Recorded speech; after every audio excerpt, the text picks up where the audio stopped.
Dream stories की दुनिया। जादुई मछली का पेड़। एक वक्त का किस्सा है। घनी रात नामी गांव में एक छोटी सी फैमिली रहती थी, जिसमें बिट्टू, उसकी माँ और बीवी थी। ये लोग बहुत गरीब थे, यहाँ तक कि इनके पास रहने के लिए अपना घर तक भी नहीं था। वो एक छोटे से छप्पर के नीचे रहते थे। बिट्टू घर का गुजारा करने के लिए एक खेत में हल चलाया करता था। एक दिन बिट्टू हल चलाकर घर वापस आ रहा होता है कि उसे उसका दोस्त मिलता है। बिट्टू, सुनाओ, तुम्हारे घर का मसला हल हुआ कि नहीं अभी तक? कहा यार, अभी तक कोई मसला हल नहीं हुआ। हम तो अभी तक छप्पड़ के नीचे अपना गुजारा कर रहे हैं। बिट्टू, तुम मेरे दोस्त हो, मैं चाहता हूँ कि तुम मुझसे मेरा घर खरीद लो। मैं तुम्हें सस्ता दे दूंगा, सिर्फ 1.5 लाख रुपए में। इससे अच्छी ऑफर तुम्हें कभी नहीं मिलेगी। यार, तुम्हारा बहुत बहुत शुक्रिया जो तुम मेरा इतना एहसास ख्याल कर रहे हो, लेकिन मेरे पास 1.5 लाख तो क्या 1,500 रुपए भी नहीं है। अब देख लो बिट्टू, ऐसे मौके रोज रोज नहीं आते। तुम पैसों का इंतजाम कर लो, जब पैसे हो जाए तो मेरे पास आ जाना। ये कहकर बिट्टू का दोस्त वहाँ से चला जाता है। बिट्टू घर आकर अपने घर वालों को ये बात बताता है। बिट्टू बेटा, 1.5 लाख रुपए में इतना अच्छा घर। बेटा, तू 1.5 लाख रुपया किसी से पकड़ ले, चलो हमारा अपना घर बन जाएगा, हमारी जिंदगी में भी बहारें आ जाएंगी। ओ बेजार, हम गरीब लोगों को कौन 1.5 लाख रुपए देगा? और अगर दे भी देगा तो हम उन्हें 1.5 लाख रुपए कहाँ से वापस करेंगे? बिट्टू जी, जब इंसान किसी काम में हाथ डालता है तो अल्लाह उसकी मदद करता है। हर चीज अपना नसीब लेकर आती है। तो बेगम, तुम ही बताओ, मैं पैसे कहाँ से लूँ? बिट्टू, मेरी दोस्त नसीबो बाजी बहुत अमीर है, हम उनसे पैसे उधार मांग लेते हैं। अरे वाह बेगम, ये तो बहुत अच्छा आइडिया है। हम अभी उनके पास चलते हैं, उनके घर पे। फिर बिट्टू, उसकी माँ और बीवी तीनों नसीबो कैंची के घर आते हैं और बिट्टू उन्हें सारी बातें बताता है। ये बातें सुनकर नसीबो कैंची का मुंह बन जाता है। अरे बहन, दोस्ती अपनी जगह, लेकिन ये जो तुम लोग पैसे मांगने आ गए हो, मैं इस तरह की बेतकल्लुफी ना बर्दाश्त कर बेबू। अभी के अभी उठ के यहाँ से चले जाओ। ओ बेगम, पागल मत बन। देखा नहीं ये सब कितनी उम्मीदें लेकर हमारे पास आए हैं। नहीं नहीं, मैं इन लोगों को इनकार नहीं कर सकता। मीठे भाई, आपका बहुत बहुत शुक्रिया जो आप हम गरीबों का इतना एहसास ख्याल कर रहे हो। मैं आपका ये एहसान बढ़ते दम तक नहीं भूल पाऊंगा। अरे नहीं नहीं बिट्टू, इसमें एहसान वाली कोई बात नहीं है। तुम्हें तो मकान समझो मुफ्त मिल रहा है, बस तुम मेरे 1.5 लाख रुपए 1 महीने बाद वापस कर देना। मीठे भाई, मैं आपसे वादा नहीं करता, लेकिन मैं पूरी कोशिश करूंगा कि 1 महीने बाद आपके पैसे वापस कर दूं। ठीक है बिट्टू, चल बेगम चल, अलमारी से 1.5 लाख रुपए निकाल कर आते हैं। फिर वो दोनों दूसरे कमरे में पैसे निकालने आते हैं तो नसीबो कैंची कहती है, ओ मिठे बगैरत के बच्चे, तुझे बड़ा उनके ऊपर प्यार आ रहा है जो तू 1.5 लाख रुपए की इतनी बड़ी रकम उन्हें दे रहा है। ओ बेगम, तू पागल मत बन, इसमें हमारा ही फायदा है। वो मकान 5 लाख रुपए का है और ये मोटा बिट्टू हमें 1 महीने बाद हमारे पैसे वापस नहीं कर सकेगा और हम उस मकान पर कब्जा कर लेंगे। 1.5 लाख रुपए के बदले 5 लाख रुपया मिलेगा। अरे वाह मिट्टे, ये बात तो मैंने सोची नहीं। मिट्टे, 1.5 लाख रुपए के पीछे 5 लाख रुपए, अपनी तो लॉटरी निकल जा बेगी। फिर वो पैसे लाकर बिट्टू को देते हैं और वो तीनों पैसे लेकर वहाँ से चले जाते हैं और बिट्टू वो पैसे अपने दोस्त को देकर मकान खरीद लेता है और वो हंसी खुशी उस घर में रहना शुरू हो जाते हैं। बिट्टू की बीवी पेट की बहुत हल्की होती है, उसे जो भी बात बताई जाए वो सबको बता देती है। खैर, बिट्टू को मकान में रहते हुए 1 महीना होने वाला था तो मीठा कहता है, बेगम चल उस मोटे के घर चलकर उसे कह कर आते हैं कि 1 महीना पूरा होने वाला है, 1.5 लाख रुपया तैयार कर लो। ओ मिठे, अगर उन्हें 1.5 लाख रुपया वापस कर दिया तो फिर? ओ बेगम, उस मोटे पेट वाले के पास 1.5 लाख रुपया कहाँ से आएगा? जो थोड़ा बहुत कमाता है वो सारा अपने मोटे पेट के अंदर डाल लेता है वो। हाँ मिठे, ये बात बात तो तू बिल्कुल ठीक कह रहा है। फिर वो दोनों बिट्टू के घर पैसे लेने पहुंच जाते हैं तो बिट्टू उनकी बात सुनकर बहुत परेशान हो जाता है कि अब वो उन्हें पैसे कहां से ला कर देगा। मीठे भाई मुझे 1 महीने का टाइम और दे दो, मैं आपकी पाई पाई उतार दूंगा। ओ हेलो, अगर प्यार से बात कर रहा हूँ तो इसका मतलब ये नहीं कि तू मेरे सर पर चढ़ जा। 1 महीने का टाइम दिया था, वो परसों पूरा हो जाएगा। अगर तुमने मेरे 1.5 लाख रुपए वापस ना किए तो फिर मकान खाली करवा लूंगा तुमसे। मीठे भाई आप क्या बात कर रहे हो? मैंने तो पैसे आपसे अपना बड़ा भाई समझ कर लिए थे। अगर आप मुझ पर बोझ डालोगे तो मैं ये बोझ नहीं उठा पाऊंगा।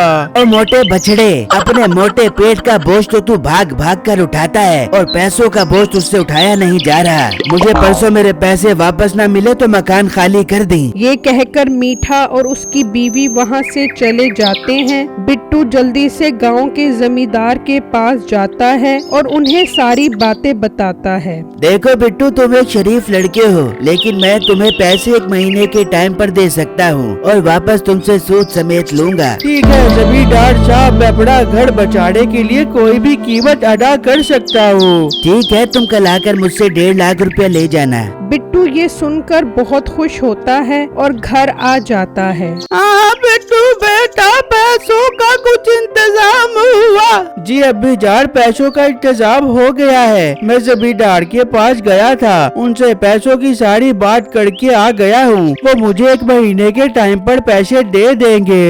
शुक्र है अल्लाह का जो पैसों का इंतजाम हो गया है। अब हमारा घर भी बच जाएगा। बिट्टू की बीवी ये बात सुन लेती है। शुक्र है पैसों का इंतजाम हो गया है। मैं भी जाकर मीठे और उसकी बीवी को सुला कर आती हूँ। फिर वो जल्दी से घर से निकलती है और मीठे के घर आती है तो उसे देखकर नसीबो कैंची कहती है, हाँ बहने क्या बात है? अब तू मेरे से पैसे वापस करने का टाइम ना मांग बेबियो। मैं तुझे 1 दिन भी ना ऊपर दे दूंगी। परसों पैसे वापस कर दे वरना मेरा घर खाली कर दे बियो।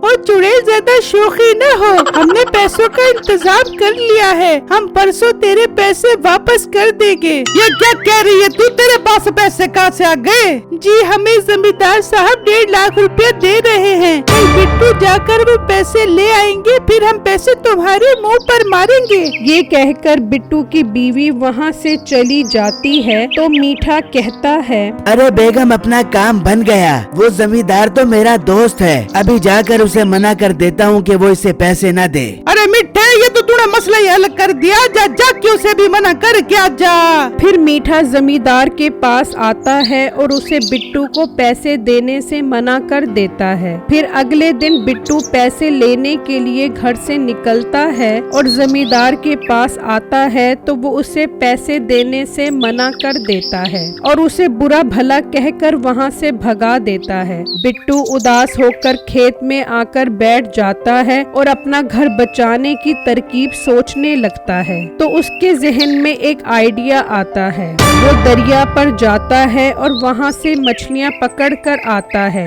और उन्हें खेत में मौजूद दरख्त पर लगा देता है। अब मजा आएगा। अब ये बात किसी तरह मीठे तक पहुँचानी है और ये मेरा काम मेरी बीवी करेगी। बिट्टू जल्दी से घर आता है और अपनी माँ को बताता है कि उसे एक ऐसा दरख्त मिला है जिस पर मछलियाँ उगती हैं। बिट्टू की बीवी ये बात सुन लेती है और बेचारी आदत से मजबूर पूरे गांव को बता देती है और ये बात फैलते फैलते मीठे तक पहुंच जाती है। मीठा और उसकी बीवी ये बात सुनकर बहुत खुश हो जाते हैं। मीठे, मछलियों वाला दरख्त, जल्दी जा, जाके पता लगा क्या ये दरख्त कहाँ पर है। ओ बेगम, ये दरख्त तो उस मोटे बिट्टू को ही पता होगा। हम एक काम करते हैं, उसके बाद जाकर कहते हैं कि हमारे 1.5 लाख रुपए वापस कर, वरना हमें वो दरख्त दे। मिठे, तेरे जहन में इतने प्यारे प्यारे आइडिया कहाँ से आ जा बे? चल जल्दी चल, उनके पास चलते हैं। फिर वो दोनों बिट्टू के घर आते हैं। बिट्टू मेरे प्यारे भाई, हमने सुना है कि तुम्हारे पास मछलियाँ देने वाला दरख्त है। जी हाँ, अब मैं उस दरख्त से मछलियाँ तोड़कर अमीर कबीर इंसान बन जाऊंगा। बिट्टू भाई, आप हमें 1.5 लाख की जगह वो दरख्त दे दो और इस घर में सुकून से रहो। अरे वाह जी वाह, मैं पागल हूँ जो तुम्हें मछलियों वाला दरख्त दे दूँ। वो दरख्त तो मेरे अमीर होने की चाबी है। अच्छा, अगर दरख्त नहीं दोगे तो अभी के अभी मुझे 1.5 लाख रुपया वापस करो। मीठे भाई 1.5 लाख रुपया तो मेरे पास नहीं है, आप मुझसे दरख्त ही ले लो। चलो मेरे साथ, मैं आपको दरख्त दिखा कर आता हूँ अभी अभी। फिर बिट्टू उन्हें खेत में लेकर आता है तो मीठा मछली वाला दरख्त देखकर हैरान रह जाता है और शेख चिल्ली वाले ख्वाब देखने लग जाता है। अरे वाह बेगम, हमारा 1.5 लाख रुपया वसूल हो गया है। बिट्टू तुम्हारा बहुत बहुत शुक्रिया जो तुमने अपना कीमती दरख्त हमें दे दिया है। बस मीठे भाई 1.5 लाख रुपया खत्म, आज से ये दरख्त आपका हुआ। फिर बिट्टू वहाँ से चला जाता है और मीठा मछुआरे को लेकर आता है। ये रहा भाई मछलियों वाला दरख्त, मैं रोज तुम्हें मछलियाँ तोड़ तोड़ कर दूंगा और दुनिया का अमीर कबीर इंसान बन जाऊंगा। फिर जब वो मछुआरा दरख्त पर चढ़कर देखता है तो मछलियाँ एल्फी से लगी होती हैं। ओ भाई तुम लुट गए हो, ये मछलियाँ तो एल्फी से लगी हुई है, कोई तुम्हें पागल बना गया है। भाई ऐसा मत कहो, मैं बर्बाद हो जाऊंगा। ओ भाई तुम बर्बाद हो गए हो। मीठा परेशानी में बिट्टू के घर आता है। बिट्टू मेरे प्यारे भाई, आप मुझसे वो मछलियों वाला दरख्त वापस ले लें और मुझे मेरे 1.5 लाख रुपया वापस कर दें। ओ भाई मैं क्या पागल हूँ जो तुमसे वो दरख्त वापस ले लूँ? एक दफा मैं जो चीज भेजूं से वापस नहीं लेता। अब शाबाश, यहाँ से 9 2 11 हो जाओ और आइंदा मुझे अपनी शक्ल मत दिखाना मेरी घड़ियों पर आकर। मेरी वीडियो को लाइक और मेरे चैनल को सब्सक्राइब कीजिएगा और मुझे कमेंट बॉक्स में जरूर बताइएगा कि आपको मेरी स्टोरी कैसी लगी। शुक्रिया।